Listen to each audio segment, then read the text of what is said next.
आज हम स्टडी करेंगे preparation of carboxylic acids bye oxidative cleavage of alkyne. जब हम अल्कीन की ऑक्सीडेटिव क्लीवेज करते हैं तो किस तरह से कार्बोक्सिलिक एसिड को प्रिपेयर करते हैं।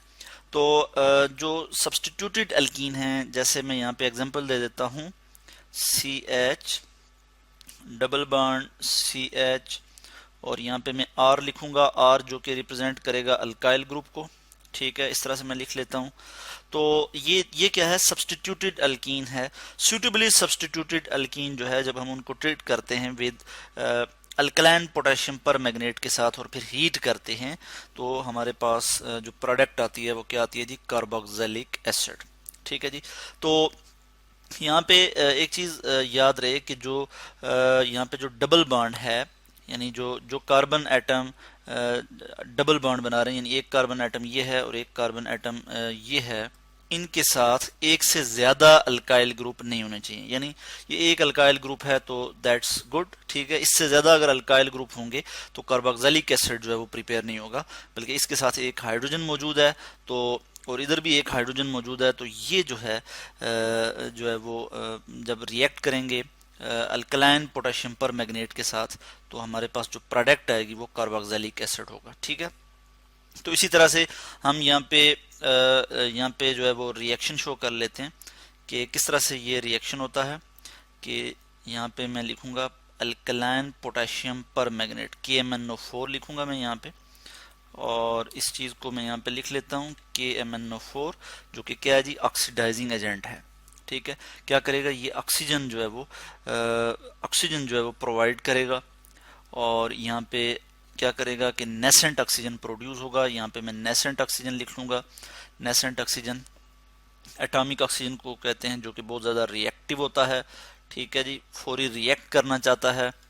और यहाँ पे मैं क्या लिखूँगा जी, यहाँ पे कितने ऑक्सीजन होंगे, 4 ऑक्सीजन के जो एटम हैं वो यहाँ पे होंगे।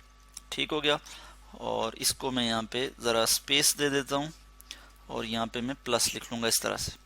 तो ये हमारे पास कुछ इस तरह से सिचुएशन आ जाएगी, और इस केस में हमारे पास जो प्रोडक्ट आएगा वो कुछ इस तरह से आ जाएगा कि 2 कार्बोक्सिलिक एसिड के मॉलिक्यूल आ जाएंगे, RCOOH। ठीक है जी, 2 कार्बोक्सिलिक एसिड के हमारे पास मॉलिक्यूल आ जाएंगे,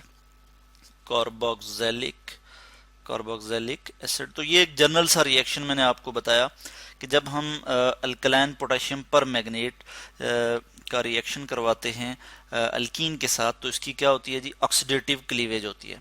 तो एक चीज़ और मैं यहाँ पे मेंशन कर लूँ कि इस केस में हम हीट भी करते हैं। और ऑक्सीडेटिव क्लीवेज किस तरह से होती है कि जो डबल बॉन्ड है, ठीक है, डबली बॉन्डेड जो कार्बन है, ये जो है इनके दरमियान जो बॉन्ड होता है ये टूटता है। तो इस चीज़ को हम कहते हैं कि ये क्या हुई है जी, ऑक्सीडेटिव क्लीवेज हुई है। और साथ ही ऑक्सीडेशन होती है, तो ऑक्सीडेशन के नतीजे में हमारे पास कार्बोक्सिलिक एसिड आ जाता है। साथ ही मैं यहाँ पे एक चीज़ और भी मेंशन कर लेता हूँ कि सेकंड नंबर 1 रिएजेंट जो है हमने ये यूज़ किया है कि बेसिक या फिर अल्कलाइन पोटेशियम पर मैग्नेट।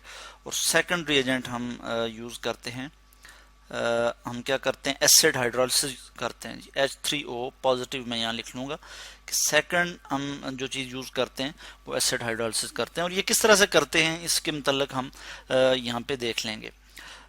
यहाँ पे मैं एक रिएक्शन आपको बता देता हूँ। हमारे पास है जी 2 ब्यूटीन, मैं 2 ब्यूटीन यहाँ पे लिख लेता हूँ, और इसकी हम क्या करने जा रहे हैं जी, ऑक्सीडेटिव क्लीवेज। तो जब हम इसकी ऑक्सीडेटिव क्लीवेज करेंगे तो किस तरह से हम करेंगे कि वही रिएजेंट और वही कंडीशन, रिएक्शन कंडीशन हम यूज़ करेंगे। कि मैं इस चीज़ को यहाँ से कॉपी कर लेता हूँ, और इसी तरह से मैं यहाँ पे ये लिख लूँगा, और OH यहाँ पे मैं लिख लूँगा, यानी बेसिक कंडीशन में हम रिएक्शन करवा रहे हैं। तो इसके नतीजे में हमारे पास प्रोडक्ट कुछ इस तरह से आएगी। बल्कि मैं यहाँ पे अभी ये जो H3O पॉजिटिव है, हाइड्रोनियम आयन है, इसको अभी मैं यहाँ पे शो नहीं करूँगा। यहाँ से इसको अभी मिटा देता हूँ मैं, और अब यहाँ पे मैं प्रोडक्ट लिख लूँगा। तो प्रोडक्ट हमारे पास कुछ इस तरह से आ जाएगी, CH3COO नेगेटिव, या फिर इसको मैं इस तरह से भी लिख सकता हूँ, CH3C डबल बॉन्ड O, और फिर O, और फिर O पे नेगेटिव चार्ज। इस तरह से मैं यहाँ पे शो कर लूँगा। ठीक हो गया। और ये 2 मॉलिक्यूल होंगे, और इसको हम कहते हैं कार्बोक्सिलेट आयन। इसको हम क्या कहते हैं जी, कार्बोक्सिलेट आयन। 2 दो कार्बोक्सिलेट आयन आ जाएंगे, सॉरी एसीटेट आयन। यहाँ पे मैं क्या लिखूंगा जी, एसीटेट, दो एसीटेट आयन जो है हमारे पास आ जाएंगे। फर्दर जब हम इसकी एसिड हाइड्रोलिसिस करेंगे, और एसिड हाइड्रोलिसिस में इस तरह से आपको शो कर लूंगा कि यानी वाटर की एसिड की मौजूदगी में वाटर के साथ जो हम इसकी ब्रेक डाउन करते हैं, यानी मैं यहाँ लिख लेता हूँ H2O, और चूंकि एसिड क्या करता है, प्रोटॉन डोनर होता है, तो इस पे H पॉजिटिव चार्ज होगा। इस तरह से मैं लिख लूंगा यहाँ पे। तो ये अब क्या बन जाएगा, ये अब हमारे पास कुछ प्रोडक्ट इस तरह से आ जाएगी, CH3 डबल बॉन्ड O, और फिर यहाँ पे होगा OH, दो मॉलिक्यूल आ जाएंगे कार्बोक्सिलिक एसिड के। तो इस तरह से हमारे पास ये इथेनोइक एसिड जो है हमारे पास प्रिपेयर हो गया। ठीक है, इथेनोइक एसिड में यहाँ लिख लूंगा ETHANOIC, इथेनोइक एसिड। ठीक है, तो इस तरह से हमने देखा कि जब हम ऑक्सीडेटिव क्लीवेज करते हैं अल्कीन की, तो हमारे पास क्या आ जाता है जी, कार्बोक्सिलिक एसिड आ जाता है।